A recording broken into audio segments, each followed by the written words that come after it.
류혁 전 법무감찰관님, 일단 예. 윤 대통령 측에서 네네. 이거 인용 기각을 떠나서 각하돼야 된다라면서 주장한 것들이 좀 있잖아요. 네, 예를 들면은 그렇습니다. 계엄 선포는 이거 대통령의 통치행위다. 네네. 이거 사법심사의 대상이 아니다. 이런 주장도 했었고요. 네네. 한 4가지 정도로 저희가 좀 정리를 해봤는데 이거 그래픽으로 저희가 준비를 해놨습니다. 이렇게 4가지 정도로 각하 주장을 했는데 이에 대해서 좀 판단, 어떻게 판단할지 좀 설명을 좀 해주시죠. 예, 지금 대통령 측의 각하 주장은 뭐 간단하게 요약하면 저렇게 4가지 정도, 일사부재리 원칙 위반, 그리고 계엄 선포가 통치행위이고 이런 통치행위에 대해서는 사법심사 대상이 되지 않는다는 이런 주장을 했고요. 그리고 내란죄를 중요 부분이 내란죄인데 그걸 형법적으로 적용하지 않고 헌법적인 위반으로만 본다는 의미에서 내란죄를 철회했는데 그 부분에 대해서는 국회의 재의결이 필요한데도 재의결을 안 했다. 그리고 또 여러 차례 그 탄핵 소추와 관련해서도 주장했지만은 이러한 반복적인 탄핵 소추 행위가 탄핵 소추권의 남용이다. 이런 주장을 하면서 일단 각하 주장을 하고 있습니다. 이에 대해서 헌법재판소가 하나하나 근거를 들면서 뭐 판단을 할 것 같은데 제 생각으로는 뭐 여러 가지 과거의 전례라든가 이런 법리 판단을 놓고 보면 이런 각하 주장이 받아들여지기는 어려운 것 같습니다. 어렵다. 네네.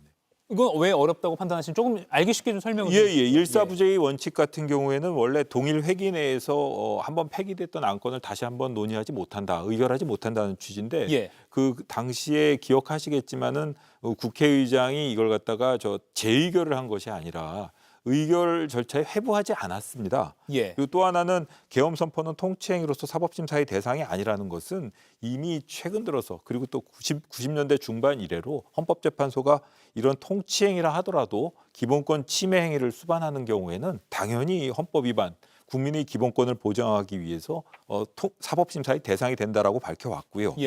그다음에 내란죄 철회로 인한 탄핵소추 재의결과 관련해서는 이미 박근혜 대통령 사례 때 이 박근혜 대통령 때도 박근혜 대통령의 행위를 헌법 위반과 형법 위반, 그러니까 일반 실정법 위반 2가지로 이렇게 의유를 했는데 그 당시에도 일부 법률 의유를 철회한 바가 있었습니다. 그와 관련해서도 판단이 있었고 탄핵 소추권의 남용을 놓고 보면은 뭐 지난번 국무총리 지난번 감사원장 탄핵 때도 비록 정치적 동기가 약간 결부가 되어 있다 하더라도 탄핵소추권의 남용이 아니라는 결론을 내린 바 있기 때문에 이런 주장이 받아들여지기는 어려운 것으로 보여집니다. 보통 그러면 예를 들어 오전 11시 금요일에 생방송을 지켜본다면 그 말하는 순서가 이 각하에 대한 내용을 먼저 판단을 내리겠죠? 그렇습니다. 형식적 요건에 대한 판단을 먼저 하고 형식적 요건이 갖춰지지 않았을 경우에는 실체 판단을 아예 하지 않습니다. 그렇기 때문에 형식적 요건, 그러니까 그 윤석열 대통령 측에서 주장하는 여러 가지 각하 요건들을 쭉 설시를 한 다음에 그것을 배척했다면 일단 각하 주장은 받아들이지 않는 것으로 그렇게 않기로 결론을 내린 것으로 볼 수가 있습니다. 그러니까 이번 주 금요일 오전 11시에 시청자 여러분께서 보시기에도 먼저 형식적 요건에 대한 판단, 그러니까 윤 대통령 측이 주장하는 대로 이거는 아예 인용과 기각을 떠나서 형식이 안 되기 때문에 이거는 각하돼야 된다라는 그 주장에 대해서 뭐라고 판단할지가 먼저 나오게 될 것으로 보이고요.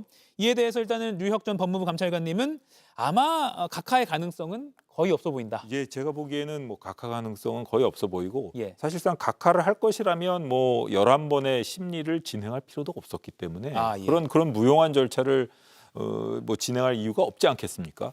그런 점에 비춰봐도 각하 주장은 받아들여지지 않을 것으로 보입니다. 그렇군요. 11번의 심리를 했다는 것은 일단은 형식적 요건에 대한 것은 충족이 됐기 때문에 이건 기각이냐 인용이냐를 두고 따져봐야 될 것이지 각하는 아닐 것이다. 이렇게 보는 게 그렇습니다. 그렇군요. 그렇게 법률 전문가는 판단을 하고 있다. 이렇게 시청자 여러분께서도 보실 수 있을 것 같습니다.